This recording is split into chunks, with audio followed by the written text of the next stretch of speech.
Welcome to the East Lansing City Council regular meeting of April 21st, 2026. The meeting will come to order. Could we have the roll call, please? Councilmember Whalen. Here. Councilmember Meadows. Here. Councilmember Singh. Here. Mayor Pro Tem Grigsby. Here. Mayor Altman. Here. I will move approval of the agenda with one change, which is to delete item 5.5, consideration of policy resolution establishing amended and restated rules and procedures for city council meetings, resolutions, council agendas, mayoral responsibilities, and council member authority. Second. Motion by Altman, second by Grigsby. All those in favor say aye. Aye. Any opposed? Motion carries. Agenda is approved. Is there a motion concerning minutes of previous meetings? No, but I would like to move one item, as I mentioned to you. Is that still possible? For the consent agenda? From the consent agenda? We'll do that after it's read. Okay. I will move approval of the minutes of the regular council meeting of 7th April 2026 and the city council discussion only meeting of April 14th, April 2026. That's my motion. Support. Motion by Altman, second by Whalen. Any corrections to those minutes? Okay, seeing none, the motion is on the minutes as presented. All those in favor say aye. Aye. Aye. Any opposed? Motion carries. Those minutes are approved. Next item on our agenda is a presentation by MSU Urban Planning Practicum team on East Village Plan Update Project. I'd like to invite the team up to the podium to give us their presentation.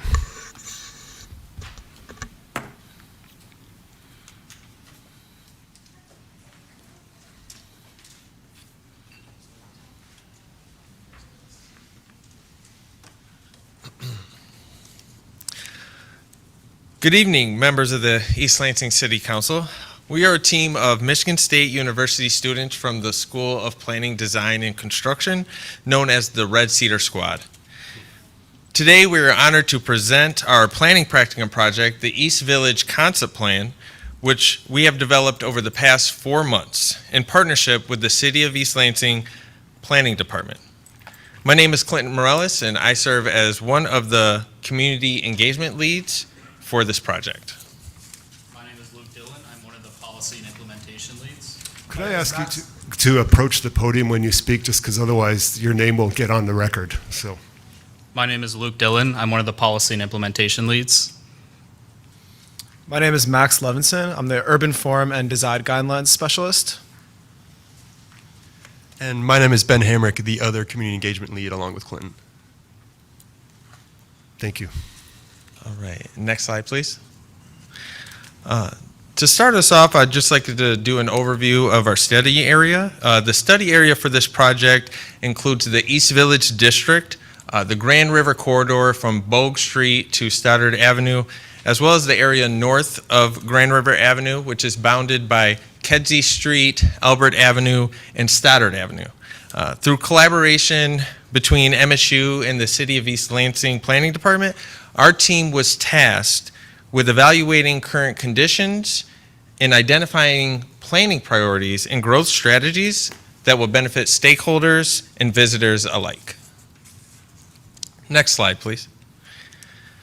Throughout this presentation, we will highlight 4 key phases of our project: research, findings, strategic framework, and recommendations. These phases focus on data collection methods that resulted in findings used to identify emerging themes and translating those themes into a strategic framework which informed the development of actionable recommendations based on feasibility, community priorities, and overall impact. We will begin with the methods used to collect the data and public input that shaped this project. Next slide, please. So at the beginning of the project, a strong emphasis was placed on qualitative field research to better understand how stakeholders and visitors experienced the study area. Multiple site visits were conducted to observe walkability, circulation patterns, the quality of public spaces, as well as holding informal interviews with neighborhood residents and business owners to gather firsthand insight into current challenges, neighborhood strengths, and desired improvements. Next slide, please. In addition to field research, our team reviewed U.S. Census and American Community Survey data on population, housing, and employment trends in the study area, while examining zoning regulations to identify redevelopment opportunities and constraints. Additionally, to assess pedestrian mobility and transit access, CATA routes, stop locations, and ridership data were analyzed. Together, these sources helped us understand how transportation infrastructure, zoning policies, and neighborhood trends shape our study area, and more specifically, the East Village District. Next slide, please. Community engagement was a central component of the East Village Concept Plan and one of the most valuable tools for gathering direct stakeholder input. Our team facilitated 3 public events titled the East Village Conversations, using Charrette's-based engagement model, along with a dedicated focus group for business and property owners in the study area. Also, an online survey was created, the East Village Survey, and distributed through outreach materials and posted on various social media platforms, which expanded participation beyond in-person meetings. Next slide, please. Across these 3 public events, 22 participants shared perspectives on transportation, walkability, amenities, development preferences, and their lived experience. A consistent message within feedback we received from the community was the desire for a more vibrant, walkable, safe, and welcoming neighborhood that supports mixed-use development while maintaining housing options that prioritize affordability for current and future residents. These combined findings reinforced the core themes that guided the creation of a strategic framework and planning priorities, which Luke will discuss next. Thank you, Clint. Next slide, please. Across this data analysis and our findings, we developed 3 core planning themes that will guide our recommendations from this point forward. The first of which is weak infrastructure. So a lot of local residents displayed their concerns about infrastructure that does not support their daily needs, such as walking to class or biking to class.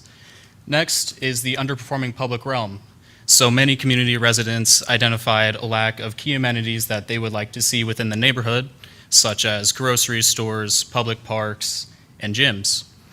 Finally, the student housing capacity gap demonstrates that many residents within the area prioritize affordable housing as well as housing that is close to campus, and many students have to go farther from campus to find housing within their income needs. Next slide, please. Some further data that backs up these 3 emerging themes is that the bus routes within CATA, the CATA bus routes in East Village, do not serve students' needs. Many of them, or all of them, are not free, and a lot of them serve Grand River and run to Okemos or downtown Lansing, whereas students getting to class have to go to other bus routes to get to campus. About 40% of households in East Village do not have a vehicle, which displays a clear need for infrastructure such as bike lanes or pedestrian trails. There are a few intersections on Bogue Street, particularly signaled crosswalks. Many residents report feeling unsafe crossing Bogue Street and getting to campus. For the underperforming public realm, there are 4 vacant parcels on Grand River Avenue. Many of them are commercial. There are no grocery stores or gyms in East Village, which many residents requested. Many residents labeled East Village as dingy, bland, or boring, indicating a negative neighborhood identity. For the student housing capacity gap, over 70% of our participants during community engagement indicated that they would like to see mixed-use development and support mixed-use development in East Village. The student housing capacity gap also shows that there are 16,000 students who have to find housing off campus from MSU in many places like Okemos, Holt, or other places outside of East Lansing. Next slide, please. So from these 3 emerging themes, we developed 3 planning priorities that will guide our actions going forward. The first of which is access and mobility.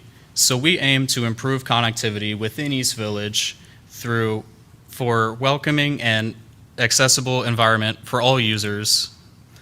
Next, we would like to improve the place identity and quality of life within East Village through strengthening neighborhood character and neighborhood identity.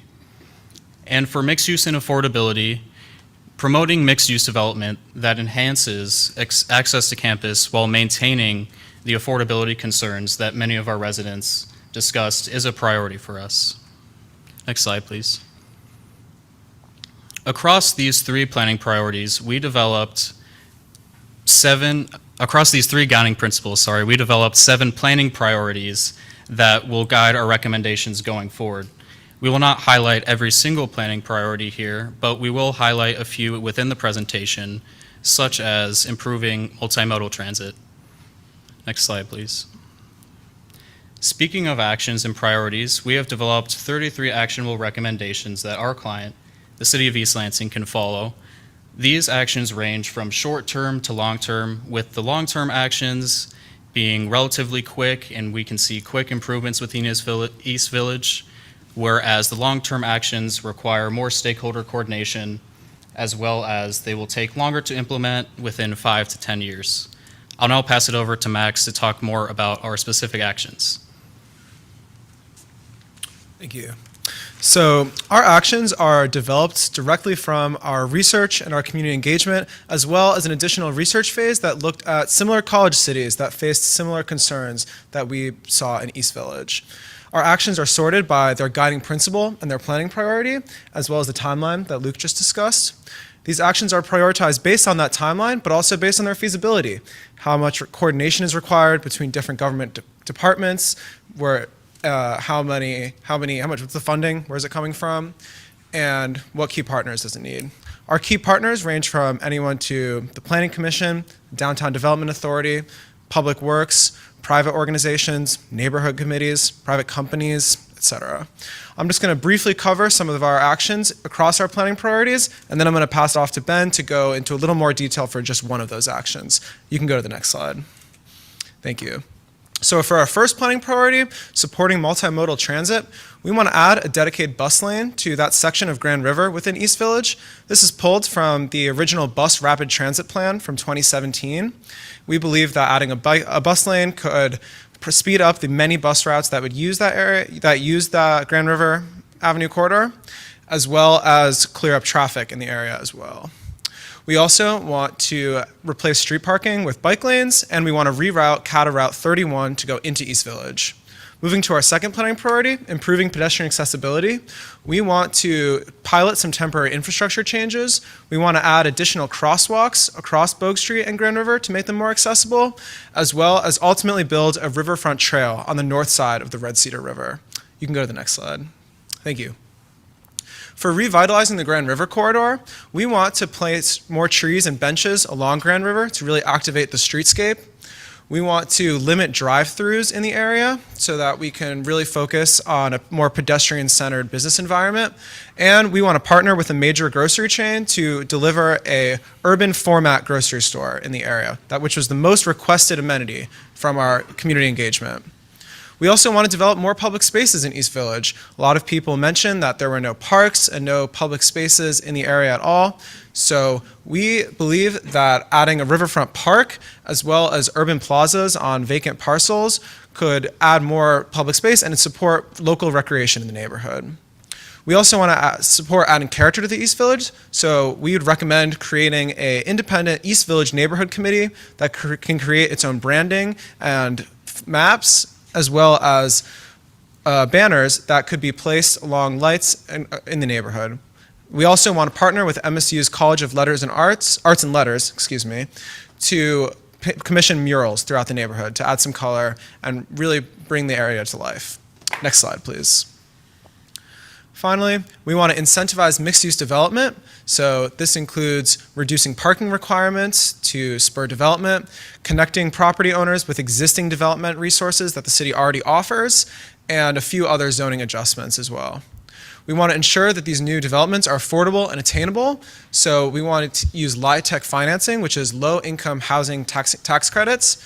We want to do that with MSHDA, the Michigan State Housing Development Authority, and a few other key partners. We want to implement the current downtown ordinance of diverse housing. However, we want to specifically focus on the 25% low to moderate income housing mandate within East Village to make sure that the new housing is specifically meant for students in the neighborhood. And now I'm going to pass it off to Ben. Thank you. Thank you, Max. So just to give you some context, we have, as discussed earlier, a few actions. I'm just going to highlight one, here being 1.1.2. So currently, there are only 4 routes that run along East Village, that being the 22, the 23 along Grand River, as well as the 1 along Grand River, and then the 20 and the 22, or I apologize, the 23 again along Bogue Street. And the 2 things these routes all have in common is that they aren't 30s, which means they aren't free for students, and they don't run inside of East Village, only on the outskirts. So this action suggests moving the Route 31 displayed as the red line on the left into East Village, similar to something like the green line on the right.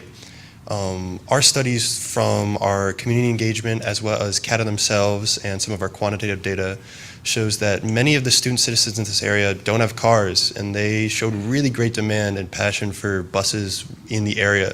This would help them not only get to campus, which, as Clinton mentioned earlier, would help the majority student population, as well as for them to get groceries and just overall like maneuver around our large campus easier.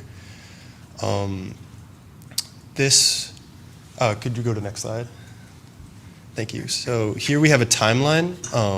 This could be used to help the city be guided into how they may implement this strategy. So starting off, it might be wise to conduct a feasibility study on funding and potential ridership, followed up by securing funding for increased labor, buses, and other infrastructure. After that, we would install necessary bus infrastructure, as well as benches, signs, etc. And finally, the new route would begin to be piloted, and then after the test run and some adjustments, it could finally begin service. Next slide. So we at the Red Cedar Squad, we really believe the East Village is something worth keeping an eye on. It's really ripe with potential, it being both adjacent to Grand River and the Red Cedar River, it being composed of a lot of passionate students. We really think we could turn East Village into a mixed-use, walkable, vibrant community that people would stay in even after they graduate, and they could be proud of living in. So I would just like to say, next slide, please. Thank you from the entire Red Cedar Squad, and we'd be happy to take any questions if you had any. Questions for our panel? Mr. Whalen. Were you able to work with CATA? Yeah, so I believe only an email, if that's correct, but we were able to reach out to them, and they sent us some map data, GIS data, as well as just some general facts about their routes. Were you do you have any questions about if we were able to talk to someone in person? No, I attend all the CATA meetings, and Okay. I think there's a great opportunity there, and I think they enjoy the relationship with MSU and also our community, so I just want to make sure that we're talking with them also. Yeah, and they seemed very open to the idea. They were very happy to work with us. Great. You've got this presentation lined up to give to a bunch of different Correct. The bodies over the DDA, next. our class, Yep. and what was Planning- the last? Planning Commission. Thank you. Yep. So I will see you at 2 of those. Awesome. But when Councilmember Whalen mentioned CATA, it did occur to me that the CATA board may be another place where you might want to present. Yeah. And ask if they would be willing to put you on an agenda. Thank you for the suggestion. Yeah, we should definitely reach out to them. We Yep. still have their email, so I'll make sure we do that. Other questions? If you connect with AJ on the table over there, she can give you my information. So if someone can send me whoever the point person would be to talk to CATA, I could try to connect you. That'd be very helpful. Thank you. I'll make sure to do that. Thank you, AJ. Yeah, my question actually is for the city attorney. The back in 2015, when we were talking about dedicated bike lanes on Grand River, then Representative Singh introduced a bill to permit MDOT to approve those, and I don't know if it ever passed or not. Can you find that out for us and let us know? Because that's a critical element of making this all work. So thank you for all the work that you've done on this. Yeah. And for what it's worth, we believe that bike paths might be better implemented within like the inner streets, just because Grand River's already not super wide. But we wanted to include it in the presentation just to show it's something we considered. And if you guys wanted to take it into account, it was definitely an option. Okay, great. Councilmember Singh? Sure. Well, first of all, this area does feel like it's a diamond in the rough in terms of along the Red Cedar there. So I want to thank the Red Cedar squad for doing a deep dive on this. I'm curious though, in any discussions with MSHDA, like we have had some projects by LIHTC, but at the same time, it's a difficult program for our community to get those dollars out of MSHDA. So I don't know if you have any response to that. Yeah, I think he can. So field I that can one. answer that. We did not have any communications with MSHDA specifically in regards to LIHTC. It is definitely something that we would recommend as going forward with this. We did just want to echo the community's voice of affordability, and when making these recommendations and supporting initiatives such as LIHTC financing and collaborating with MSHDA, as well as recommending the ordinance implementation over in East Village area for the 25% of diverse housing options. Excellent. And I do have one question for Ben, I believe. Hamrick, is your father Dave Hamrick? Yes. Are you familiar with him? We worked together in 2008 to Really? elect Barack Obama. I Oh, that's spent amazing. I think he was here for 2 months in Michigan. So first, thank you to you and your family Yeah. as he spent time here in Michigan. And it was obviously a very important, crucial election, and we created history. So it's so great to see you. I That's- can't wait to message him. I had no idea. I'll also let him know. Yeah. That's awesome. Yep. Any further questions? I have one question. So you noted that your data indicate that many people in the East Village don't have cars. Many residents don't have cars. Is that right? Yes. So currently, a lot of the space in East Village is kind of dominated by these surface parking lots that are they seem full, mostly just because proportionate to the residents in the area, there isn't a lot of space to actually park. But from our qualitative research, we did see that a lot of people valued walking and public transit and used the limited CATA routes that were available. I think I forgot to mention, but one of the flaws of the 20 routes is that they only run every half hour. And while the one doesn't have this flaw, it's often crowded and you still do have to pay for it. I just wanted to, I think I forgot to mention that in the presentation. The reason I ask is that there's sort of a debate about parking requirements. And I think you also mentioned that reducing parking requirements is, an important component of making areas more walkable. At the same time, when we hear from at least some local landlords, their perspective is that every resident has a car, comes with a car. Yeah. That's a very strong position of theirs. I did New have- developers who come to town don't have that position, and so it's an ongoing debate in our community. And so if you had data that would shed light on that, that would be interesting. I did have, and I don't think I'm supposed to name names, but I did have the fortune of talking with specific landlords in like private one-on-one interviews, and they did express that they felt parking was like a main selling point, and that really set them apart from some of their competitors. So I definitely see where you're coming from. I think something like a parking structure, like for the area, and I think we go more into depth about the parking issues in our report, but we also ran into similar blockades. Yep.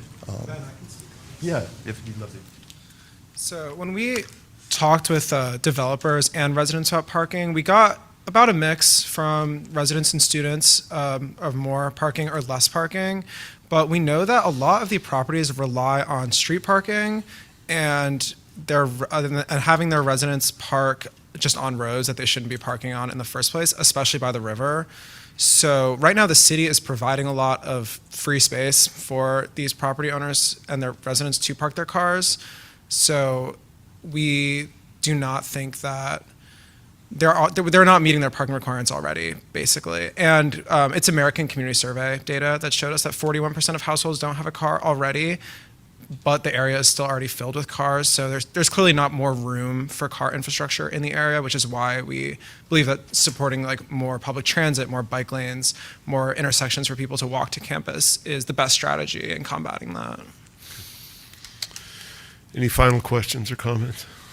One, Yeah. it came to mind too, I believe, when you talk about the student-supported rides by CATA, those are negotiated between the university, they're subsidized, right? So if you want to add routes, I'm curious if that's a place where MSU could maybe lean in. When we created that action, we would plan on working directly with Michigan State because we want this area it's a student housing neighborhood. It's for students who go to campus. We believe that it's appropriate to have a campus paid for bus that goes there. There are already a few bus routes that go to different apartment complexes. And if this area grows as it's expected to in the next 10 years, this would alleviate some of the housing struggles that both the City of East Lansing and the Michigan State campus itself deals with. And could you guys come up, because I want to get a picture and I'm going to text your dad. I'm sorry, I'm just giving a blast from the past. Thank you, guys. Nice work, Red Cedar Squad. Absolutely. I just love seeing young talent. You guys did a great job in your presentation and the work you did on this. Thank you, that means a lot. Thank you, really appreciate it. Thank you for having us. Yes, very, very well done.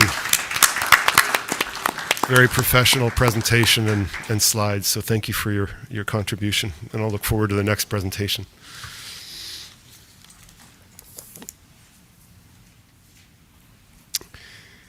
Which brings us to the next item on our agenda, which is communications. All written communications are received by council by 4 p.m. the day of the business meeting are linked to the agenda packet. Communications from the audience. First slip I have is Kath Edsel.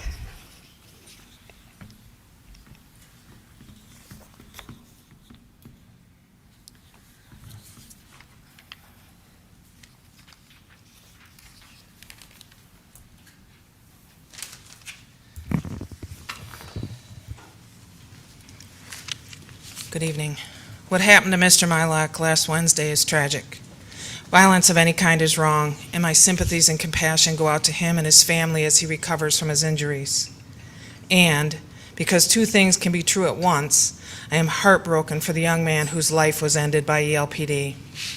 By many accounts, this 21-year-old MSU student was weeks from graduating in a field he was passionate about, and most likely his decision to attend MSU stemmed from the strength of that program. In high school, he was purportedly an excellent student athlete as well as a son and a brother. Here he had many friends who, along with his family and many in the community, are grieving his death. Felonious assault in Michigan carries a maximum $2,000 fine and 4 years in prison. Instead, he was killed.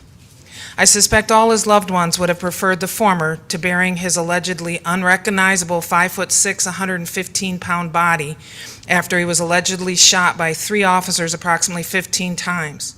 There is no world where this is not excessive.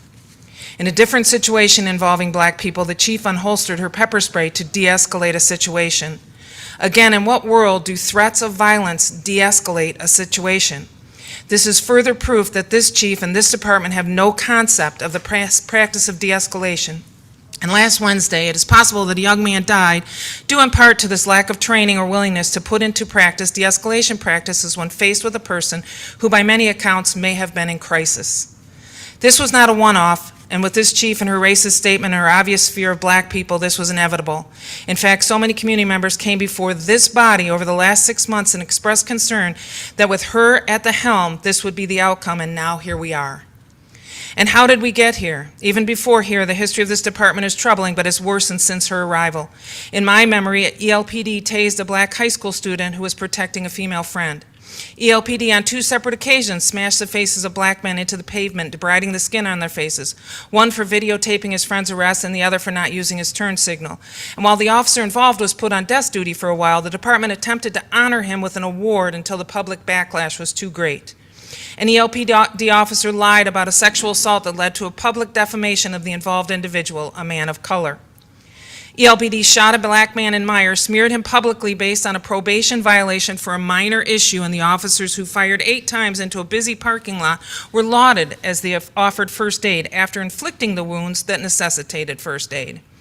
ELPD illegally searched and forcibly transported a black man who was recovering from a seizure and who had declined transport to the hospital. ELPD tased and arrested a black man for eating a breakfast sandwich at McDonald's because he could not or would not produce identification. ELPD threw a 15-year-old black child on the ground and handcuffed him as he awaited his ride and could not or would not provide identification. ELPD forcibly arrested a Latinx non-binary person as they awaited their ride, which is allowable by law after being asked to leave an establishment.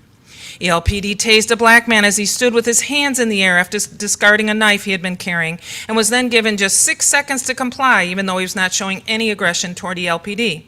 The public has no idea what he was asked to do, as ELPD officers did not activate the audio on their body-worn cameras. ELPD pepper sprayed and arrested 2 young black men and charged them with fighting with no evidence of a fight, and then withheld evidence that there was not a fight and defamed them in the press. An officer who no longer works for ELPD violently shoved a black man who was videotaping during the same weekend without repercussion. ELPD body slammed and arrested a BIPOC woman who raised her arm to point at another officer and was labeled verbally aggressive. In fact, in that same month, ELPD use of force report labeled 14 individuals as verbally aggressive to justify using force on them. 12 were identified as black people and 2 as non-black people of color. This is a department bent on harming black people and other people of color. This is a chief who is in over her head and unable to comprehend even the basics of running a police department, working with the community, and racism 101. Now we come to the predictable cover-up. Or as the chief wrote after the pepper spray incident, this is where she takes control of the narrative. Based on the press release, ELPD has begun the process of reviewing and producing a video timeline of events, which will be shared in the upcoming weeks. The names of the officers involved in the shooting will also be shared at that time. While I imagine the footage is horrifying, it is not and should not be up to ELPD to determine what to release. Every video from the body-worn cameras, the dash cams, and local businesses should be made available, if desired, to the family of the deceased, their attorney, and to the public. This community deserves to know what happened without the usual lies and defenses from the department, the city manager, this council, and the city attorneys. This community lost trust in this city manager and this chief when she made her racist comment and he defended her. There is no returning from this strategy. This community deserves better. The blood is on your hands. Thank you for your comments. Teresa Dunn. Hello, my name is Teresa Dunn. I'm a homeowner and taxpayer at 120 Cowley Avenue since 2010, and I'm speaking in support of the Chesterfield Hills parking ordinance. We've endured years of issues related to parking excess by non-residents, and they've increased in their congestion in recent years. It's been a long-standing problem that precedes my time living on Cowley Avenue. Those people parking are largely MSU employees and MSU students, and an organization that owns a house on the corner of Michigan Avenue and Cowley Avenue has guests that use the street as their organizational parking, both during the day and in the evening several nights a week. There's any time you go through the streets, there's 15 to 30 cars parked in that south end of Cowley as you approach Michigan Avenue. The parking blocks removal of leaves and snow. It results in city services' inability to collect leaves and plow the snow properly, presents residents and guests of the residents from parking on the street when needed, and creates noise disturbance from 6 a.m. till very late in the evening. And when my daughter was younger, we had to relocate her bedroom from the front of the house to the back of the house because of the evening noise disturbances from the many non-resident cars parking on the street. And we wonder why guests of these various organizations and not the residents should dominate the parking access on the street, excluding the residents. We've even had guests of these organizations block our driveway, preventing my husband from pulling into the driveway after work, or overlap the driveway, making it very difficult to pull in and out of the house. And so we're very strongly in support of changing this ordinance, and I really thank you for your time. Thank you. Could I ask those in the back to please refrain from speaking while speakers are at the podium? Thank you. Next speaker is simply identified as Dana.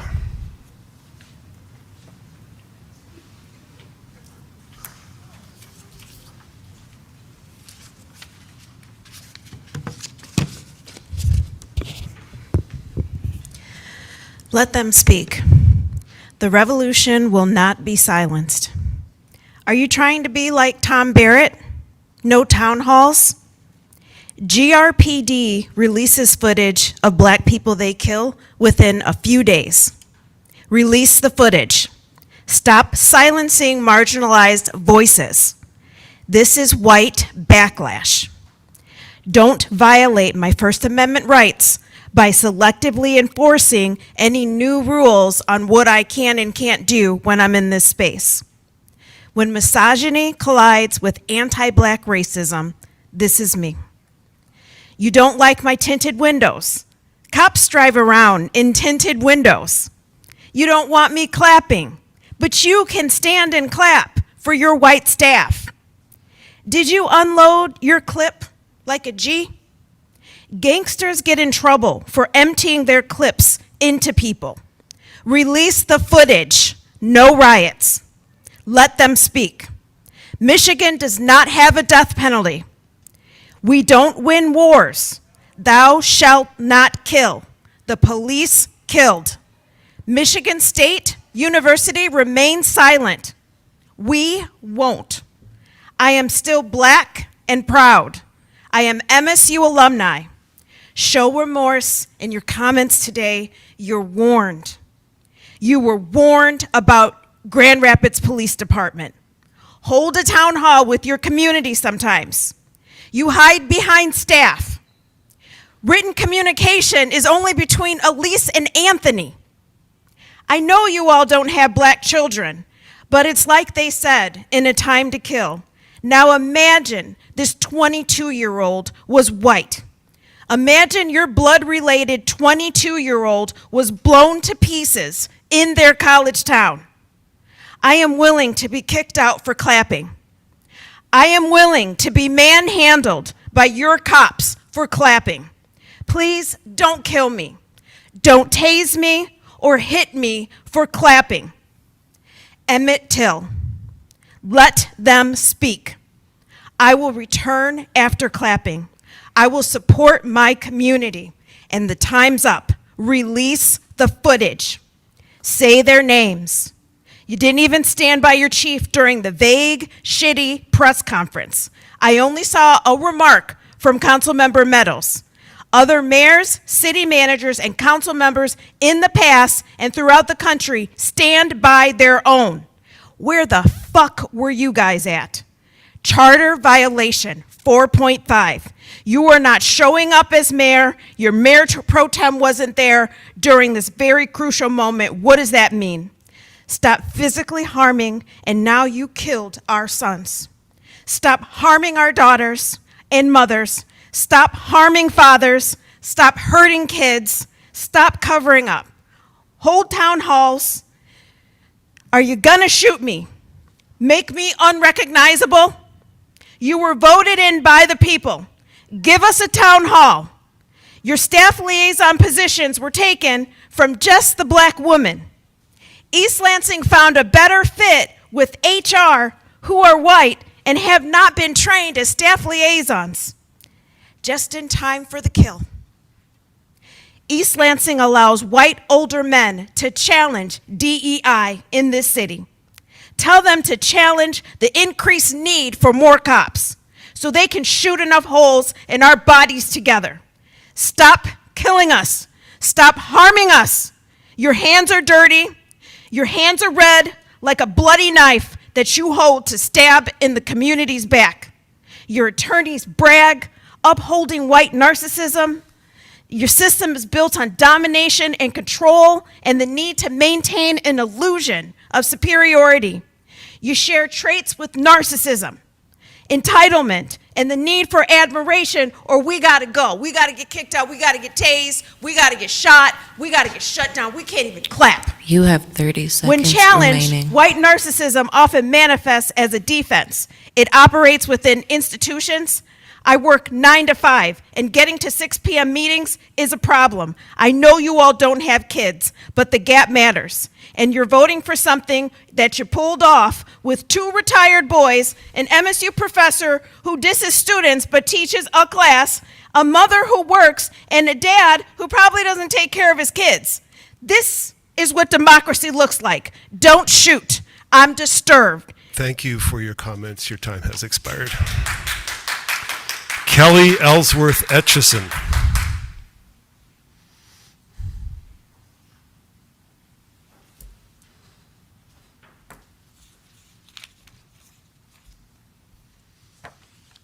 Good evening, Mayor and City Council members. My name is Kelly Ellsworth Etchison, and as a business leader in the space of DEI, I have concerns about what appears to be the intentional walk back to a dark past in East Lansing's history. In the 60s, the City of East Lansing was complicit in redlining practices and deed restrictions that led to housing discrimination. In 2018, the city passed a resolution that was drafted by the Human Relations Commission based on an essay written by an East Lansing High School freshman at the time named Alex Hosey. This resolution acknowledges, apologizes, and condemns its racist history.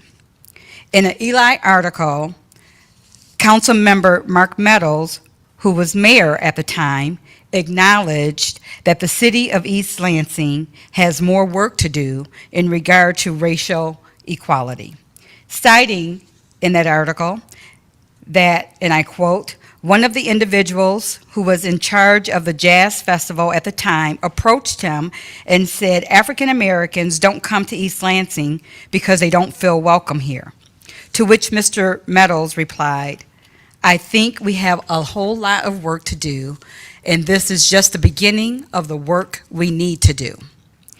In recent years, there were positive strides, the formation of a DEI department, becoming a sanctuary city, a resolution declaring racism as a public health crisis, recognizing Juneteenth, Hispanic Heritage Month, Indigenous Peoples Day, Pride Month, and many more. Now, if I were a person unfamiliar with the city's reputation as a sundown town to black communities, or its redlining past, and I was looking to work, live, move my business, invest in, and or play here, I might ask ChatGPT if East Lansing is an inclusive community. And so I did. And this is what AI says.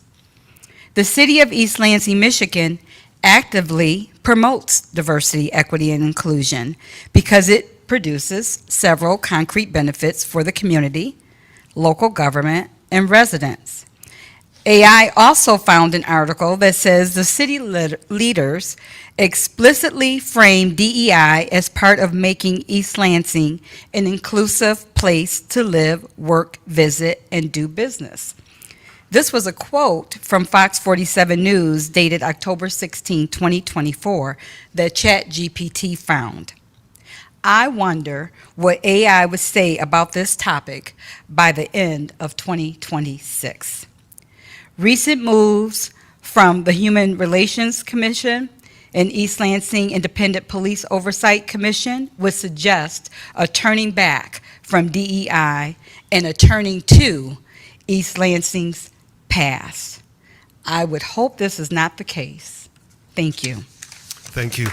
Is there anyone else in the audience who would care to address the council at this point? If so, please approach the podium. Yes.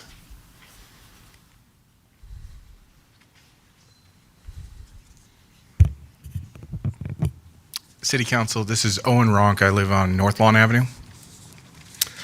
Firstly, thank you very much for serving the citizens of East Lansing.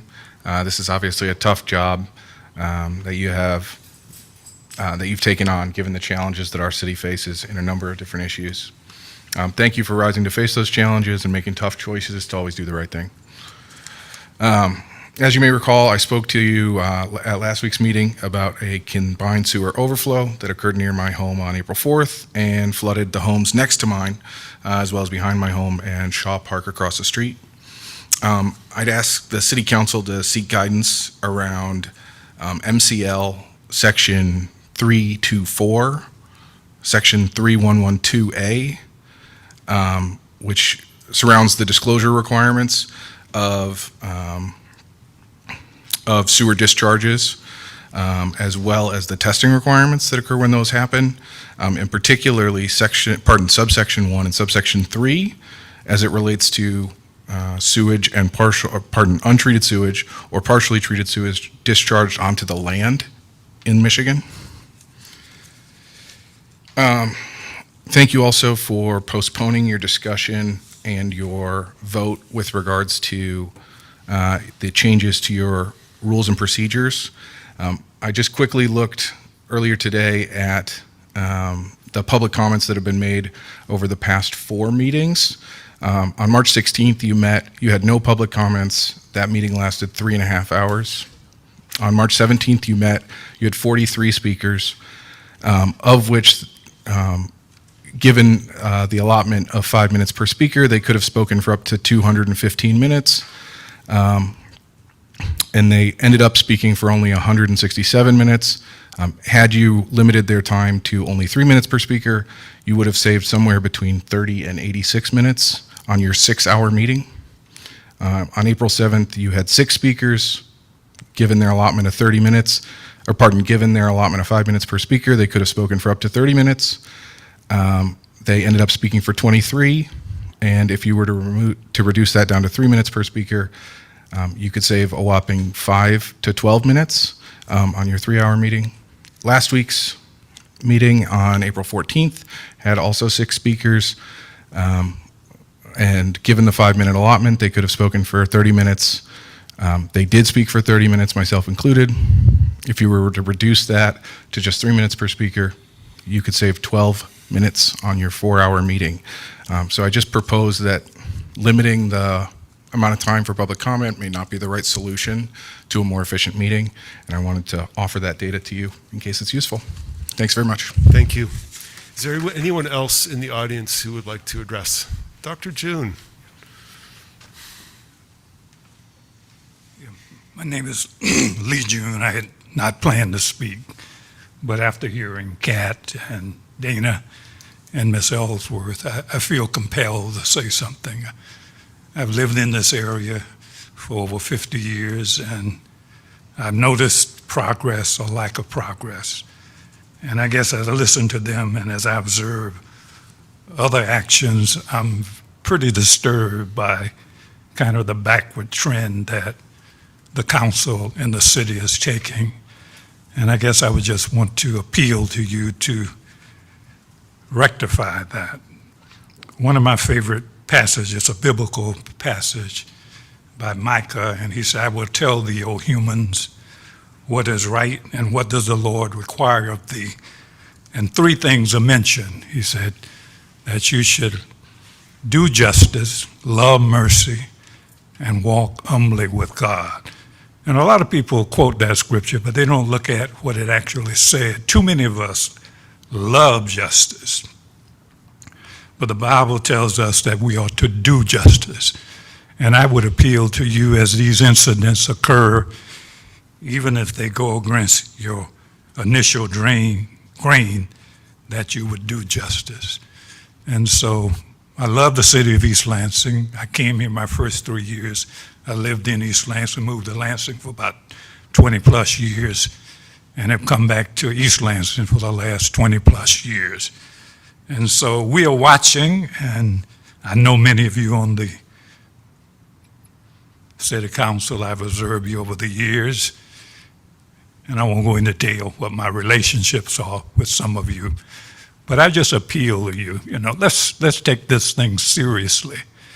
and call in people who know what's going on, listen, and try to come up with some plans for actions. And I have 2 minutes. I didn't do prepared speech, but, you know, I came out of the King era, and the King had an approach whereby, you know, first of all, Peter, they look at an issue, they see what's wrong, they come like we're doing here, and they appeal to you, and they try to negotiate. But if things begin to continue to stir, even with the King era, the next step was that they came about with action. And I hope that your silence and refusal to make some changes that people are asking here tonight and other people have made is going to result in action. And King often said that a right is really the voice of people unheard. And so people love the community. And I see I have 2 minutes. And what people, when they love the community, what they do is they come forward and speak with passion, as Ms. Elworth, Kat, and Dana has done. And they speak with passion not because they hate the community, but they love it, and they want to work cooperatively with you in order to bring about changes. So I, along with others, you know, we have expertise in various areas. Ms. Elworth, DEI, and we understand some of the issues with DEI. But I would encourage you as you move forward and try to do the right thing, that you maybe call in some of the many experts in this town who have really knowledge and know how to get things done, have a feel for the community, and want to work with you. And Dr. King is my favorite, and I'll say this. He said, our goal is not to defeat the white man, but to win his respect. So the issue is always we want to work collaboratively, but if that's not allowed, then we have to look to other means. So I wish you the best. I, along with all the people who spoke tonight, stand to do resources for you. And our goal is not to defeat you, but to work cooperatively with you so that East Lansing can become the kind of community, the beloved community that John Lewis and Dr. King so eloquently speak to. So let justice roll down like waters, and then we hope righteousness like an ever-flowing stream. Thank you very much. Thank you. Is there anyone else who would like to speak?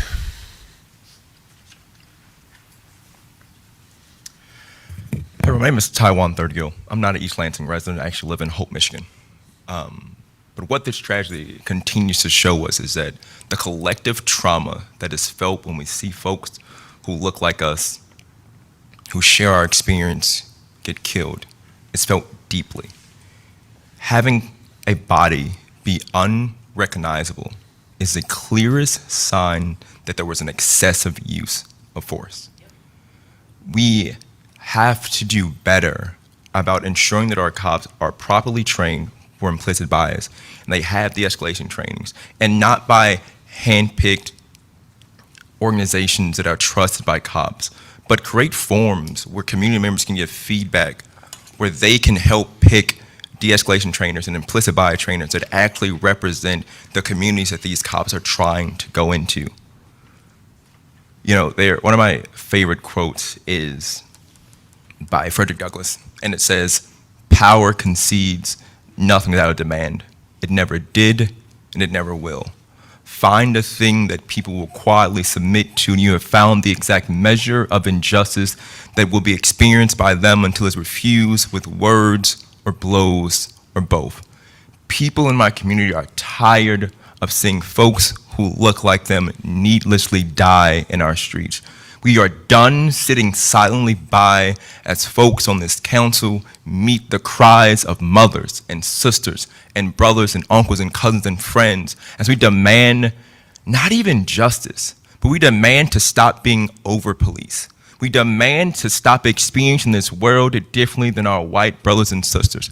We demand to be treated equally under the law, and most importantly, we want and we demand to wake up in the morning, leave our house, and return home without being shot, without being discriminated against, without experiencing unnecessary forms of racism, without experiencing unnecessary forms of discrimination.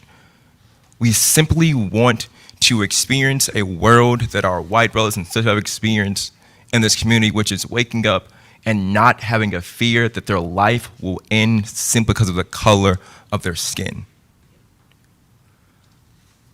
I want to live in a world where when I have kids, I don't have to have the conversation with them about how to navigate this world being a person of color and being black. I want to live in a world where I can tell my nieces and mean it, that they can navigate this world the same way everyone else does, and they don't have to take certain precautions because the cops who are sent there to protect them are there to do just that. I want to live in a world where I can walk out in the street and not fear how I have to interact with the cops, and I have to think about every single moment, every single movement I take, the same way my white brothers and sisters get to operate in this world. What all of us are asking is, yes, we're demanding justice. Yes, we're demanding accountability. But what black and brown folks are asking for, and what if I'm being frank, we are tired of asking for, is to be treated equally. Thank you. Thank you. Is there anyone else in the audience who would care to address the council? Seeing none, are there any callers? There are no callers in the queue. Okay. That brings us to communications from mayor and council members. I will begin tonight. Our community has experienced a tragedy. On April 15th, what started as a 9/11 call about a theft evolved into a stabbing and an officer-involved shooting with multiple lives forever changed. Our sympathies extend to all involved. We wish for a speedy and full recovery for the victim of the stabbing. We mourn the loss of life. Our thoughts are with the family and friends of Mr. Kirby during this difficult time. We recognize the toll that public safety responsibilities take on our police officers as they make life and death decisions in evolving and dangerous situations. We also acknowledge the emotional impact on our community, people who work in the area and families who live nearby who may now think twice about doing the simplest of errands we typically take for granted. We acknowledge that people may have new safety concerns. Incidents like this may change how people feel about living in, working in, or visiting East Lansing, how it feels to go out to eat, to stop at the grocery store, or to get gas. But no single incident can define our community.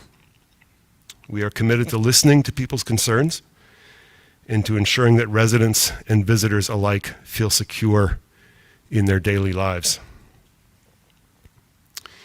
Our officers work hard to protect us. Our police officers put their lives on the line each day when people call for help. They are often required to make rapid decisions while under extreme pressure, with the lives of our citizens and the officers themselves on the line. We also recognize the tragedy of a lost life and the need for an independent review of the entire incident. We will fully cooperate with the independent Michigan State Police investigation. As is standard in cases of officer-involved shootings, the Michigan State Police, or MSP, is conducting an independent investigation into the entire situation. Once MSP completes its investigation, it will submit its findings to the appropriate prosecutor's office or the Attorney General for a final legal review. We will also review the findings of MSP and ELPD as the case moves forward. We are committed to transparency. We will provide as much information as we can within the bounds of the law, the independent MSP investigation, and the advice of the city's legal counsel. ELPD is assembling a video timeline of the events of that day, which will be shared in the coming weeks. We will also share the names of the officers involved in the shooting. Our goal is to maintain the trust of the public. What comes next? This is a time for compassion for all involved, including the broader community. Our community is coping with a tragic and troubling sequence of events with multiple lives forever changed. We can remain unified as we heal by continuing to support each other and by continuing to communicate. I would urge us to honor the process and allow the independent investigation being conducted by the MSP to run its course. We will continue to monitor the situation and provide updates as we are able. Thank you. Councilmember Singh. Yes, I would like to just add a few words. My heart goes out to the victim of the stabbing and his family. As you know, this is a small, tightly knit community. I wish Mr. Malak a full and speedy recovery.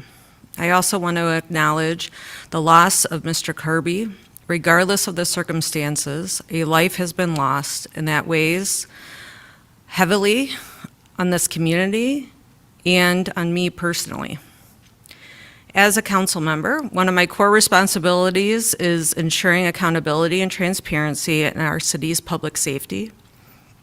I am anxiously awaiting the findings of the Michigan State Police independent investigation, and I am committed to following this process through and sharing what we learn with our residents. Thank you. Thank you. Mayor Pro Tem. Yes, thank you. And I echo what has been said by my colleagues and the recent events. I want to thank the city manager and the mayor for keeping me in tune. I was out of town when this incident happened. And I appreciate making sure that I was in the loop with understanding what we knew at the time that was going on. So thank you for that. And I want to just say a couple different things going forward. Mr. Thornton in the crowd, please find my information. I want to stay in contact with you. I think I saw you a couple years ago doing some good work for your community and leading in some different things. I think you were an elected official or you were running for office. And I remember you when you first came up here, so I'd be love to continue the conversation with you in regards to some of the things that are important. A couple different things in the community that are happening right now. We, excuse me, my notes here. The Downtown Management Board will host After Class Bash on Friday, April 24th. That's a celebratory community or student event to recognize the end of the academic term and the last day of classes. There's Recycle-Rama, which is Saturday the 25th, and that is the Greater Lansing's largest one-day recycle drive, and it's going to be at the Ingham County Health Department, and that's really an opportunity for everyone to get rid of those hard-to-recycle items such as styrofoam and electronics, appliances, and all those different things. So please take advantage of that. And then there was a mention about, a community event. I think it was a town hall was mentioned and having a conversation. And then another member talked about collaboration and having conversations and working with the community. And I'm all about that. I really am about that because I think it's a space for those conversations, but I also think it's a space for actual work and a process to be created. And if that is the agenda for some of those people that talked about that, please pick up the phone. I got numbers everywhere. You know how to get a hold of me in regards to that, so we can at least have a conversation to see what we can start working on to see if we can make that come to fruition. Lastly, I wanted to acknowledge my son tonight. He is worked his butt off. He's playing lacrosse varsity right now as we speak. He's getting his first start tonight. He started off on the bench, not playing, to now he had his first start tonight. So I'm very, very happy. I told him I was going to shout him out tonight, and just wish those guys luck over at East Lansing on the field tonight. Thank you. Go team. Mr. Meadows. Well, first I want to thank all of those who spoke tonight, not just about the parking situation in one of our neighborhoods, but especially about the incident, the event, the tragic event that took place in East Lansing last week. You know, there were a number of suggestions that were made here this evening at the microphone, which I hope that we follow up on relatively soon.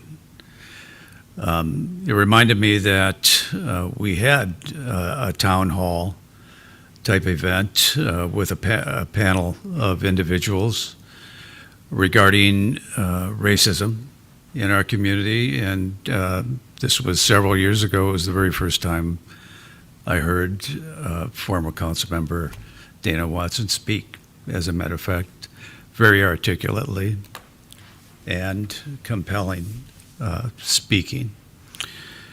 So to the extent that we can organize a town hall or a community conversation or whatever we want to call it, I hope that we will do that sooner rather than later.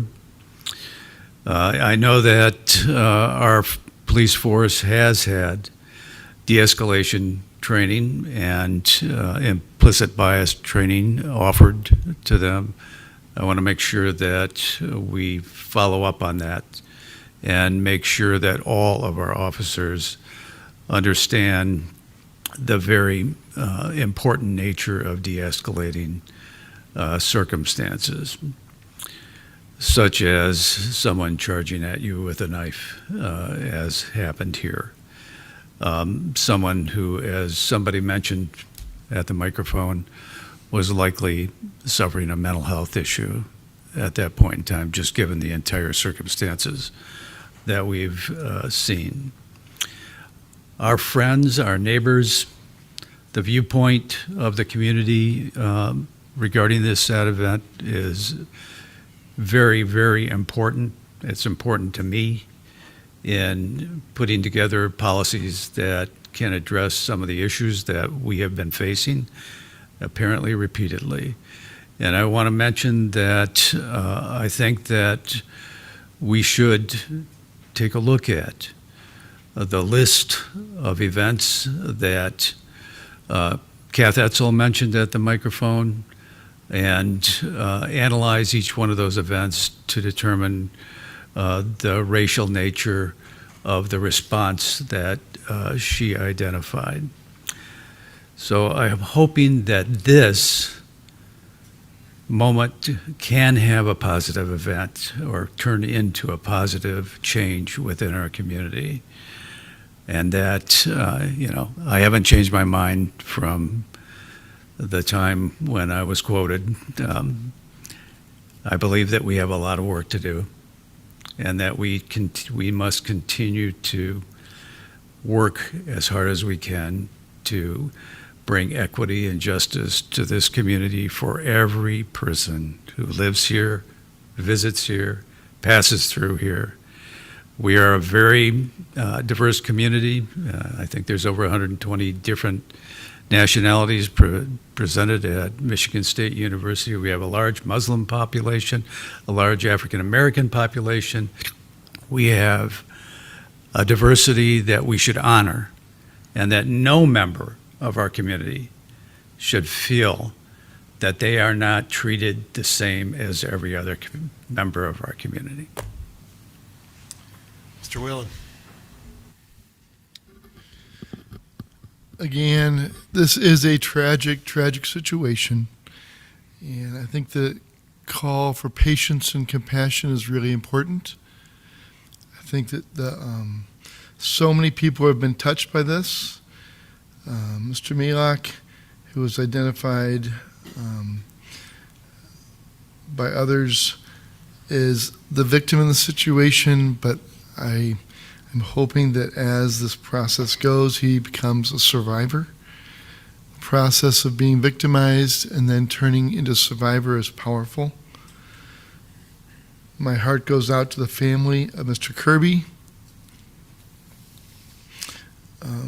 It's a tragic, tragic situation.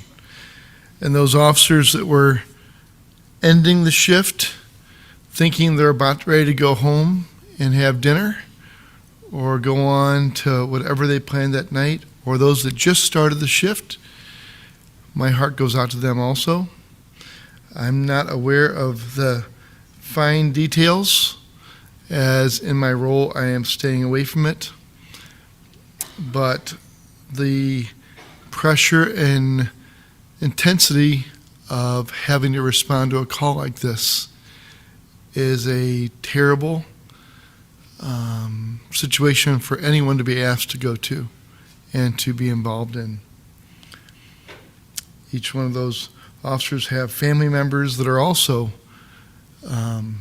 having a very difficult time through the situation. But I'm thankful that there are some people that are willing to go to the call. There's also bystanders that were touched by this dramatically, those that either heard it or saw it. That's something that you can never unsee. That's something you can never get that, go through that. So I encourage as much mental health help to please seek out help to anyone that, that is struggling with the situation. And just please reach out to loved ones, reach out to mental health professionals to be able to talk through and to unload and unpack this situation. My thoughts and prayers are with each one of these different groups. Each one of us deal with this a little bit differently, and I understand that. So I do hope that we can all get the resources that we all need to be able to become more of a survivor. Thank you. Thank you. Mayor Pro Tem. If I may, I forgot to mention that right now we have quite a few openings on commissions. I just wanted to say that real quick. The Housing Commission, the Parks and Recs Advisory Commission, the Transportation Commission, the Building Boards of Appeals, the Human Rights Commission. We have quite a few openings right now, and if you're watching or listening in, I encourage community members to get involved with their city through commission work. Your talent, your experience is much needed on these open position seats. Thank you for adding that. That concludes communications from Mayor and Council Members. City Manager's report. Mr. Bellman. Thank you. Echo condolences to the family and friends of Isaiah Christopher Kirby, a tragic end to a young life. Also, prayers and thoughts to the stabbing victim, to this community, and to our police department and those officers as we continue to process everything that unfolded Wednesday evening. Thank you. Thank you. City Attorney's report. Mr. Jopik. Thank you. No report this evening. All right. Thank you. That brings us to the consent agenda. Mr. Bellman. On tonight's consent agenda, 4.1 is approve the following appointments or reappointments to boards or commission. Joshua Ramirez Roberts to the Planning Commission for a partial term ending December 31st, 2026. Johnny Velakis to the Downtown Development Authority for a partial term ending June 30th, 2028. 4.2 is approve a correction to the City Council motion relating to business item 5.4 at its March 3rd, 2026 meeting for adoption of charter amendment resolutions. 4.3 is approve a conditional Class 3 rental license for an occupancy of up to 2 unrelated persons or a family at 231 Laurie Drive. The owner of record is Casey and Rachel Lund. The legal representative is Max McCulick, East Lansing, Michigan. 4.4 is approve scheduling a public hearing for May 12th, 2026 for the preliminary fiscal year 2027 budget and property tax rates. 4.5 is approve scheduling a public hearing by City Council for May 26, 2026, to receive comments on proposed ordinance 1567, an amendment to Division 8, Building Height Overlay District of the East Lansing zoning ordinance to allow council to approve a building height exceeding 160 feet when doing so is not necessitated solely by the use of specific construction materials, including but not limited to mass timber, does not result in additional floors or units, and is subject to the review and approval of City Council under the special use procedures of Section 50-94. 4.6 is approve scheduling a public hearing by City Council for May 26, 2026, to receive comments on proposed ordinance 1568, an amendment to Chapter 50 of the City Code to rezone 1049 Crescentwood Road from R2 medium density single family residential to C community facilities for a new public park. 4.7 is approve a contract change order with Collier's Engineering in the amount of $10,000, which includes $1,550 in contingency, and authorize city manager to sign. 4.8 is approve a letter of agreement between the City of East Lansing and the Capital City Labor Program Non-Supervisory Police Officers Unit, and authorize city manager to sign. 4.9 is approve scheduling a public hearing for May 12, 2026 to consider fiscal year 2027 Community Development Block Grant budgets. 410 is approve a resolution 2026-30 recognizing May 3rd, 2026 through May 9th, 2026 as Public Service Recognition Week. 4.11 is receive the 2025 annual report of the Seniors Commission. And 4.12 is receive the 2025 annual report for the Housing Commission. All right, thank you. Would any council member like any items removed from the consent agenda? Yes, I would request that item 4.3 be put on the business agenda. Okay. So 4.3 will appear at the end of the business agenda and is removed from the consent agenda. Any other items to be removed from the consent agenda? Is there a motion to approve the consent agenda as amended? So moved. Moved by Meadows, Second. second by Grigsby. Any discussion of what remains? All those in favor of the consent agenda as amended, please say aye. Aye. Any opposed? Motion carries. The consent agenda as amended is approved. That brings us to item 5.1, introduce and refer to the Planning Commission Ordinance 1573, an amendment to Chapter 50 of the City Code to rezone 825 West Lake Lansing Road from RM 22, medium density multiple family residential, to RM 14, low density multiple family residential, in order to bring an existing single family residence into conformity with the zoning ordinance. Mr. Bartley. Thank you, Mayor. Landon Bartley, Principal Planner for the City of East Lansing. So yes, this is a request from the owner of the property at 825 West Lake Lansing to rezone their property from RM22 to RM14. This house was constructed in 1955 before the zoning ordinance or current zoning designation. This property and the adjacent property at 2345 North Harrison were rezoned from RM14 to RM22 in October of 1982. I should mention this is just west of the intersection of Harrison and Lake Lansing. This house is on the south side of the road. The property owner's house its current location in RM22 zone district makes it non-conforming, and which limits what the property owner can do with their house. RM22 is one of our only zoning districts that doesn't allow single-family houses. So he's seeking to get a rezone to RM14, which would make his house conforming. So tonight's step is to introduce and refer this ordinance to the Planning Commission for a public hearing, after which they would recommend action by council and send it back to you for a public hearing as well and decision. Can I answer any questions about this request? Questions for Mr. Bartley? Is there a motion? Certainly. I move to introduce and refer the Planning Commission Ordinance 1573, an amendment to Chapter 50 of the City Code to rezone 825 West Lake Lansing Road. Do I need to cite the lot number?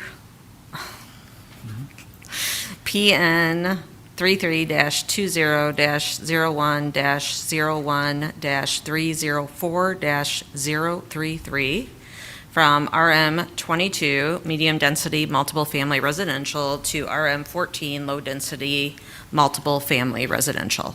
Motion by Singh, Second. second by Whalen. Any discussion of the motion? All those in favor say aye. Aye. Any opposed? That motion carries, and that ordinance is introduced and referred. Thank you. Next item on our agenda is 5.2, consideration and presentation of the 2025 Downtown Parking System Report. Mr. Bartley. Thank you. Lana Bartley, Principal Planner. Our zoning ordinance requires that I, as the planning and zoning official, annually prepare a report on utilization of parking spaces within downtown, and also that this report is presented and approved by council. So we have prepared this report. I have a very brief presentation, just 3 slides. Just wanted to summarize essentially the parking report. Basically, we have just about 3,100 parking spaces in downtown East Lansing, most of which, about 85%, are in parking garages, about 9% in surface lots, and the remainder of 6% are on the street. The number of spaces hasn't changed significantly since the construction of the Albert Avenue garage a few years ago. So you can see the top right graph is just showing roughly the same number of spaces in the system, and you can see the difference of garage versus surface versus on-street is that middle right pie chart, and then at the bottom right is the distribution across of all the different garages in the system. So just sort of a brief overview of what we have in the system. Could you go to the next slide, please? We looked at the parking. The parking department goes out and does counts on a semi-annual basis in the spring and fall of each year. In fact, I believe they just completed their count, or they're doing it right now for the spring. So we have a count of essentially the average daily utilization of each facility. Parking garages on top, surface parking lots in the middle, and then all the different on-street spaces at the bottom. And we included essentially the bolded text to the left is the 2025 numbers, and the 2024 is to the right in both spring and fall columns. So just wanted to sort of point out that things have generally remained the same. The average utilization of some facilities went up, some went down. Generally, we see that the Albert Garage and the CVS surface parking lot down under Charles Garage are the most used facilities. In general, the least used facilities tend to be the metered spaces on, I believe, Ann Street,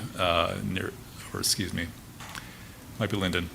We have a couple basically small metered spaces that tend to be underutilized, but otherwise, most of our garage facilities are used the most. To the right, you can see the general usage of EV chargers. We do have several chargers across the system denoted in the chart to the left by little lightning bolts. And this just shows the average use over the course of the day. So you have a high peak use during spring, typical spring day in the middle of the day, and then it falls off dramatically towards the end of the day. And then similar, more high use in the fall towards the morning, and then it tends to fall off again at the end of the day. But we have high usage of all of our EV chargers in our public system. Next slide, please. And then finally, just wanted to talk about the sort of average use of the entire system and also the average peak use. The average daily use of the system is 42%, roughly 42% in spring and roughly 44% in the fall. So most days is being less than half used. Average peak use, and this does not count outlier days, which are generally home football game days, Saturdays, in which most cases the system is completely used up. But average peak use is roughly 57%, 60% in the fall, so 57 in the spring, 60% in fall. This is roughly consistent with what we saw in 2024, where we're seeing roughly 60 to 65% average peak usage. So the graph on the left is trying to show that how the peak use has changed over time. You can see the trend line is the dotted lines for spring and fall. We see a slow increase of the average peak use of the system. And then just looking at peak use versus between spring and fall, across the day is what you see at the right. And then finally, just as far as monthly permits, in the garages and Bailey Lot 11, we see average use in spring slightly lower than in the fall, but the monthly permits are being well used. I have opportunity to answer questions. I need to tell you that I don't have all the knowledge. I just am reporting this, but what I do have, Jennifer Lacoste from our parking division, our deputy parking administrator, who is available to answer any questions if you have them. So I'd love to Questions try to for answer questions. I've got a staff? Mr. Meadows. A couple of years ago, we authorized variable pricing in the garages, and I noticed that for the monthly fees, that apparently has been implemented, at least according to the information we got. Are we doing that with our most highly used garages in terms of the hourly as well? Because I think that was our intent, so. Yes, I don't we know are. whether it's been implemented or not, but I didn't see it in the documents that we were given. No, thank you. And Ms. Lacoste, the deputy park administrator, is going to come up. She nodded at me and said, yes, we are, but hopefully she can give some more details on that. Hello. Jennifer Lacoste, Deputy Parking Administrator. Yes, the monthly permits in each of the garages, in the highly desired garages, it is the most expensive. Going down to Division, which is the least utilized, that is the least expensive. We've done the same arrangement with the hourly rates also. It's more expensive to park in the highly desired garages. And Division is now set at 50 cents per half an hour to try and draw in people to the downtown area. Okay, and have you, since the time that you have implemented it, have you seen a change in any kind of the parking pattern with regard to those lower cost garages as opposed to the more expensive garages? We just lowered the price as of July 1 last year. So when we did the fall counts, we just got done doing our spring counts. We have not compiled the data yet in the spreadsheet. So I will be able to answer that soon, but not yet. Okay, thank you. Mr. Whalen. So I had mentioned this last meeting. So is it still the concept that we are shy of parking on the west side? So that makes Grove and Albert Street ramps fill up the fastest, and then the further you go west. So if we would possibly have some type of parking alternative on the west side, west of Abbott, that could alleviate some of the pressure and the stress of these east side ramps. That could, yes. But if people would just be willing to go down a couple blocks, there's plenty of parking in Division, still plenty of parking in Charles. It just depends how far people want to walk. But that may alleviate some of the pressure of the ramps right downtown at Grove and Albert if there was something west of Abbott. Yes. I'm just making a point. Thank you. But we're not at capacity, though, like Correct. Even those are highest capacity. I mean, I hear you, like, there are points on the west end that I've heard it from people's church congregants that there's some frustration there. But at the same time, we don't want to build big, expensive parking when we have capacity in other places, and it's a matter of 2 blocks. I'm not sure if we're supposed to debate back and forth. I just want to make sure agree. that point is out there, like in Right. terms of consideration. Like it's not clear cut as your question kind of conveyed. I guess maybe it's more of a statement than a question. If there may be some development on the east side, then the possible solution to some of that pressure is possibly something on the west side. That's my point. Not necessarily right now. It seems like we've got plenty of parking right now, but with potential more development downtown, because we were running out of space the further we go east. We'd have a little bit of space. That's just my point. Thank you. Further questions? Mr. Grigsby. So it's kind of the same line of what we're talking about, and I'm just thinking big picture here when it comes to developments, particularly the potential developments of 530 and the Howard and capacity there, and just based off the percentages, from what I understand in our conversations, even if those were to go through hypothetically, we still wouldn't be at capacity at peak time in the spring and fall. Is that correct? As far as being below 80%-ish around there? Is that correct?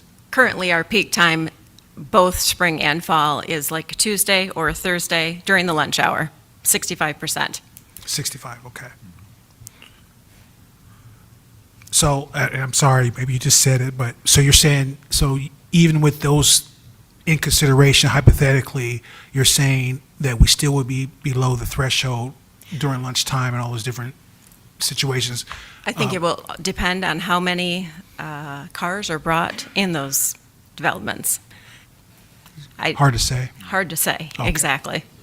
But didn't we hear this presentation last week, or in terms of the amount of parking spots that we've talked to potential development, what they would be allocated, and there would still be capacity for the lunch crowd? That is correct.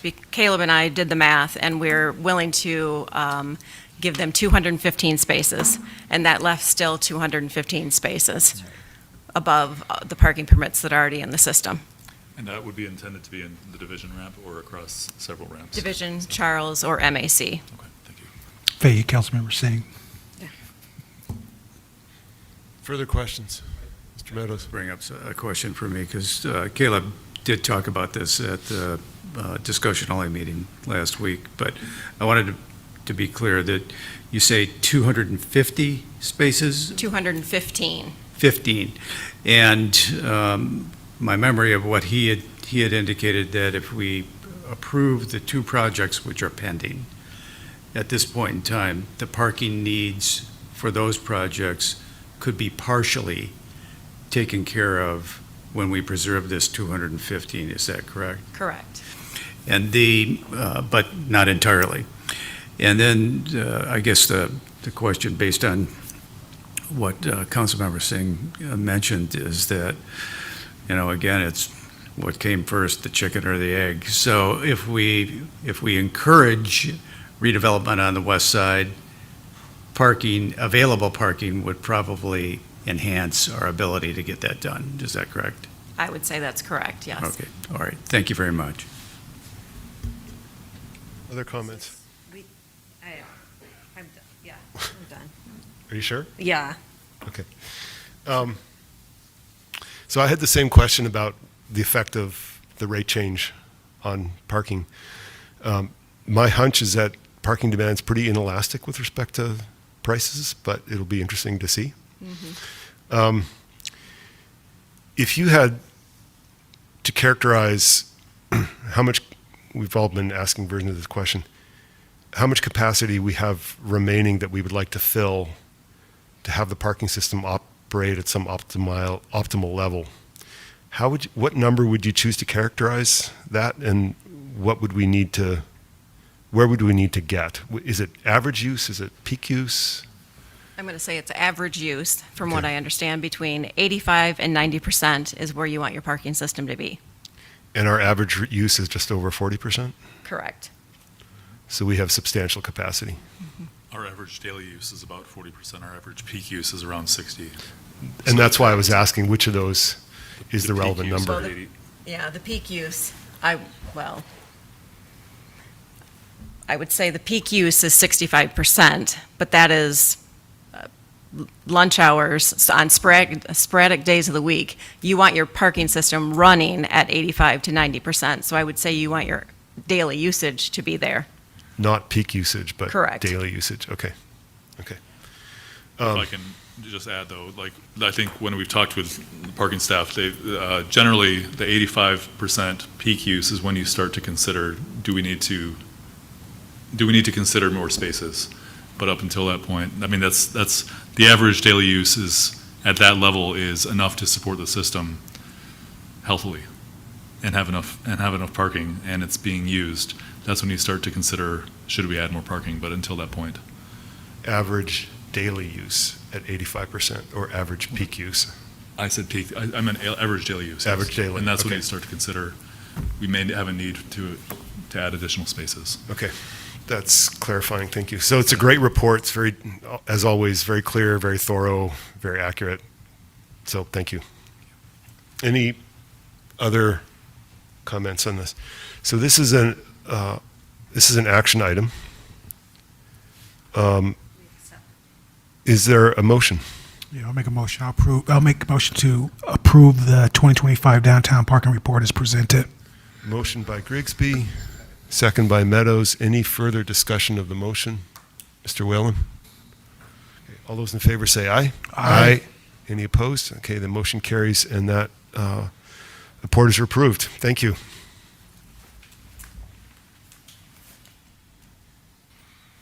Which brings us to item 5.3, introduction of ordinance 1574, amending ordinance 1364, an ordinance to modify the Chesterfield Hills resident parking permit program. Mr. Clayton. Council, Stephen Clayton with DPW Engineering. I'm here to discuss the first reading of ordinance 1574. It's amending ordinance 1364. We discussed the study, the public hearing, so you're familiar with the data that we gathered, and just that the south half of Kelly Avenue, just from observation, staff observation, was consistently impacted and exceeded that threshold in the ordinance requirement.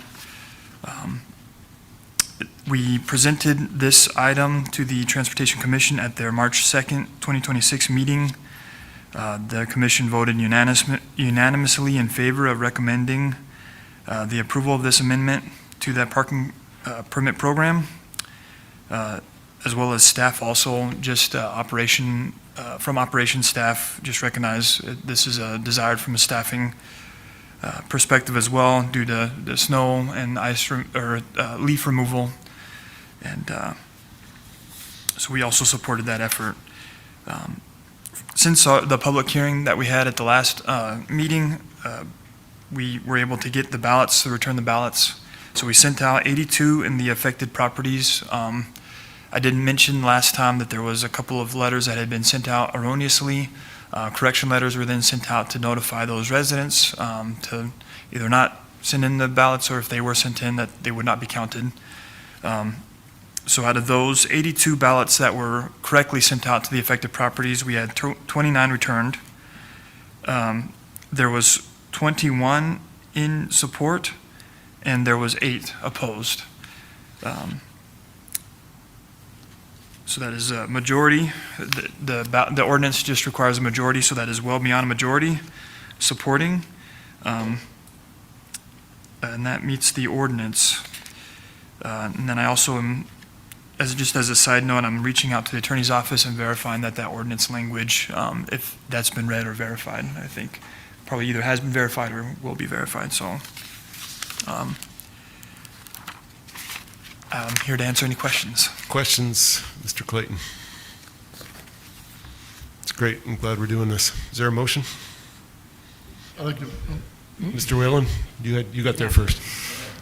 I just did want to say thank you so much for all of your work for this, and as a part of the Transportation Commission, it's been, and also my personal experience over the last 25 years, this has been a huge problem, so I think it's a fix. I motion to approve the first reading of the ordinance 1574, amending ordinance 1364, an ordinance to modify the Chesterfield Hills resident parking permit program and place on the next business agenda meeting for this. I'm sorry, is that the motion we're doing right now, or can't we just approve it? We have to introduce. I thought it was already introduced, I'm sorry. I'll start again. Approve the first reading of ordinance 1574, amending ordinance 1364, an ordinance to modify the Chesterfield Hills residents parking permit program and place on the next business agenda meeting for the second reading and possible adoption. Motion by Whalen. Second. Second by Singh. Any further discussion? All those in favor say aye. Aye.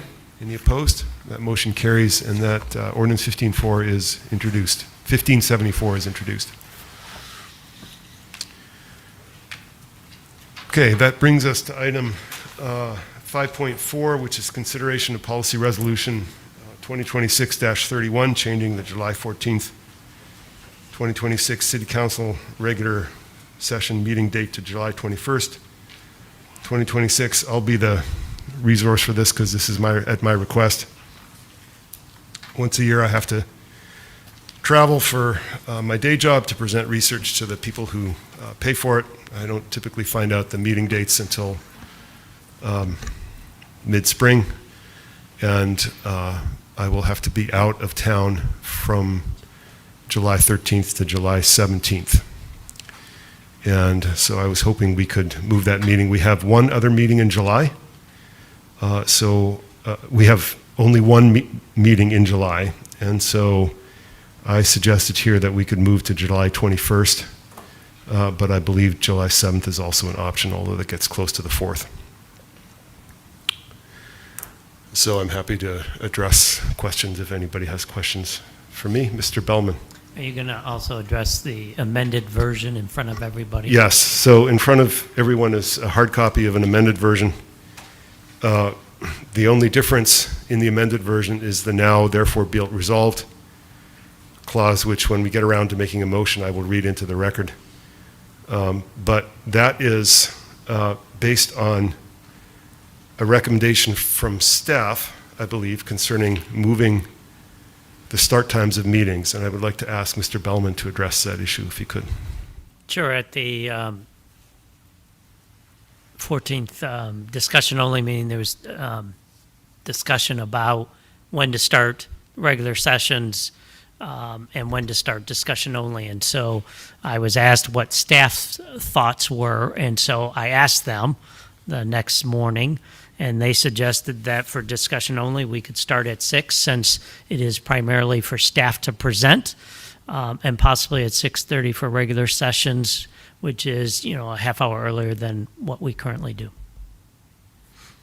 And we did have some discussion at the last meeting of moving meetings earlier, and I believe Mayor Pro Tem Grigsby spoke to that issue. So if there's no questions or discussion, I'm going to go ahead and make a motion, which is to approve policy resolution 2026-31, amending the city council meeting meeting schedule by changing the July city council meeting from July 14th, 2026 to July 21st, 2026, with the now therefore be it resolved clause to read as follows. Now therefore be it resolved that the East Lansing City Council, by an affirmative vote of its members, does hereby amend its 2026 City Council meeting schedule by changing the date of its July 2026 meeting from July 14th, 2026 to July 21st, 2026, and by changing the regular session meeting's start time from 7 p.m. to 6:30 p.m., and the discussion-only meeting's start time from 7 p.m. to 6 p.m. That is my motion. Second. Motion by Altman, second by Whalen. Discussion of the motion.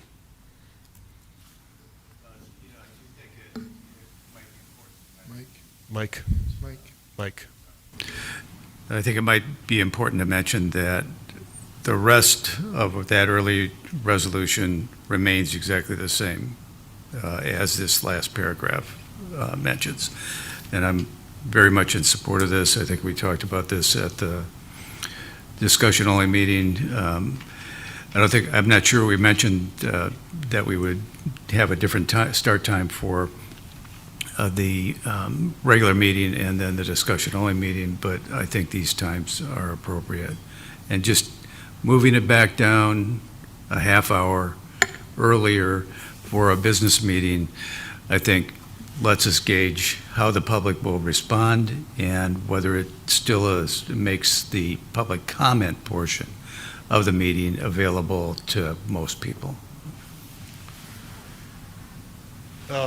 And I would add that this motion would be effective immediately, so it would apply to our April 28th special discussion-only meeting. So the meeting next week would start at 6 p.m. Mr. Jopik. Just like to also mention that this only applies for 2026, so this is somewhat temporary. At the end of the year, you're going to consider your meeting schedule for 2027, and you can keep it the same or adjust it as you see fit at that time. Mr. Grigsby. I just had a question about July, in that one meeting that we had.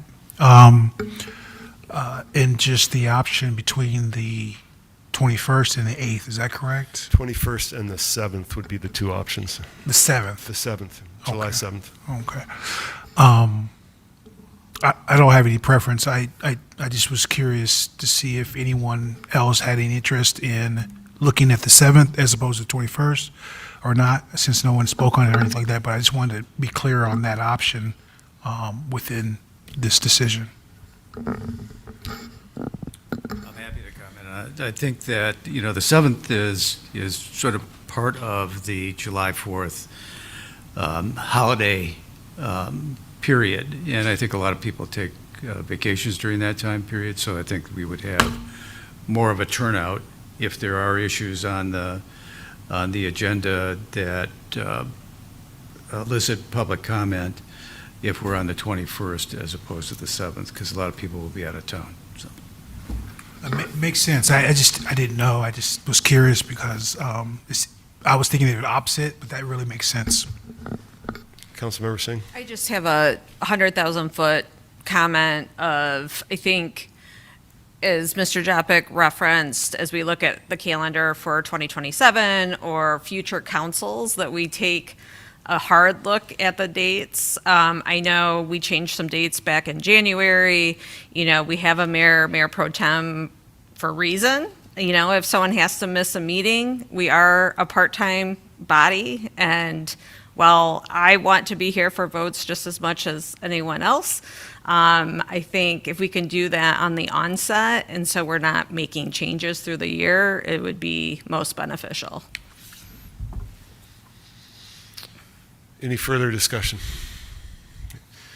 All right, so the motion is on PR 2026-31 as amended by me reading the now therefore be resolved clause into the record.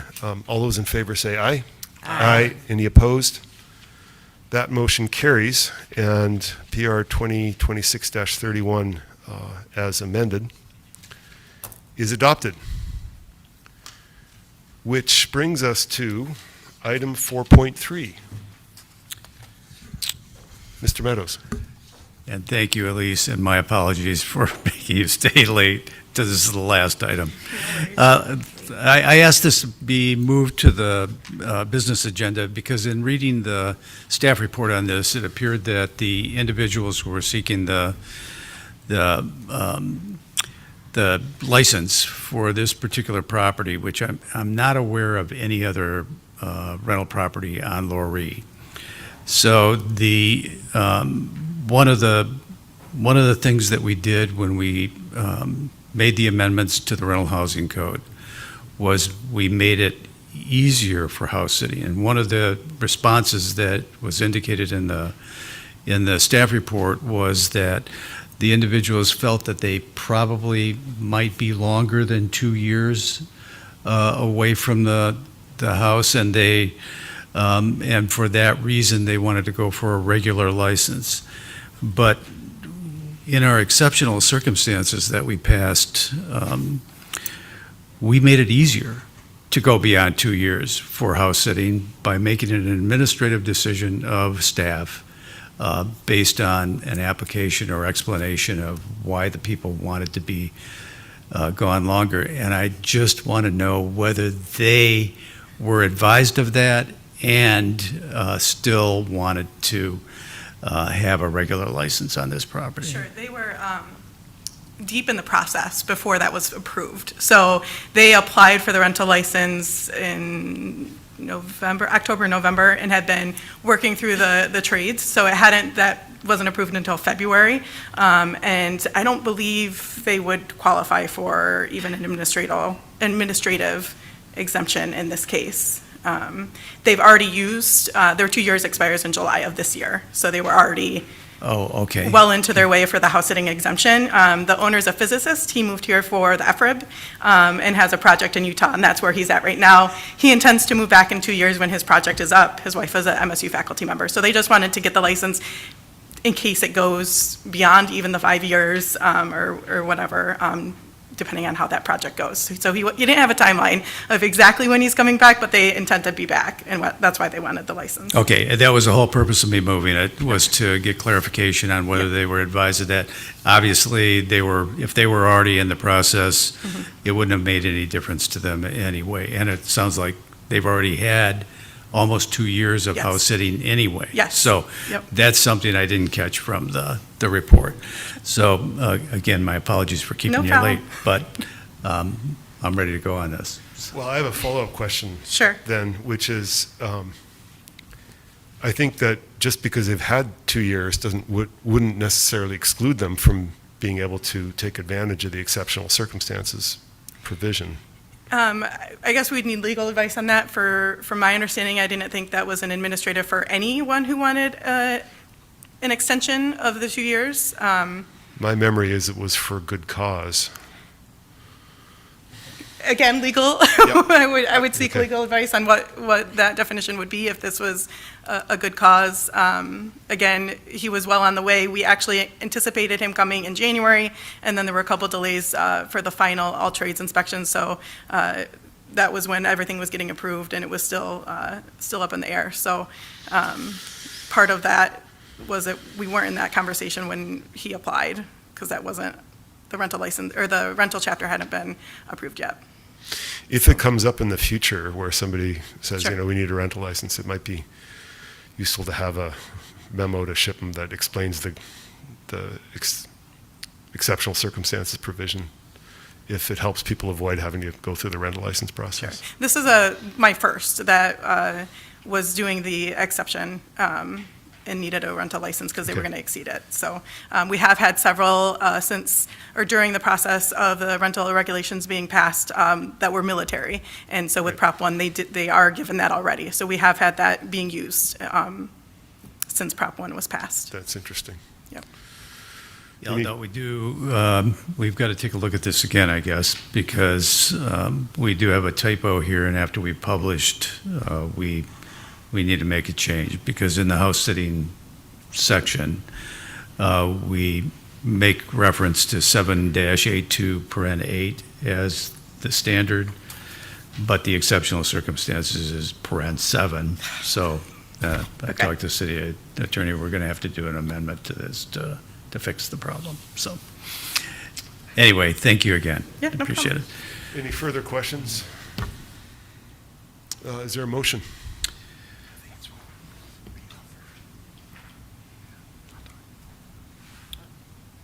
As soon as I pull it up, I'm glad to. We've got to go back.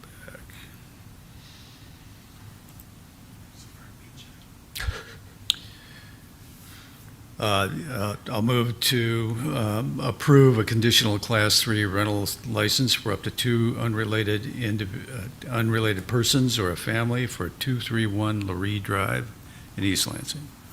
Motion by Meadows. Second by Grigsby. Any further discussion? All those in favor say aye. Aye. Any opposed? Motion carries, and that rental license is approved. Thank you, Director Hodges. Okay, and that brings us to item 6, which is adjournment. Is there a motion? I see you. I move to adjourn. Motion by Whalen, second by Grigsby. Grigsby. All those in favor say aye. Aye. Aye. Any opposed? We are adjourned. Bam. Thank you.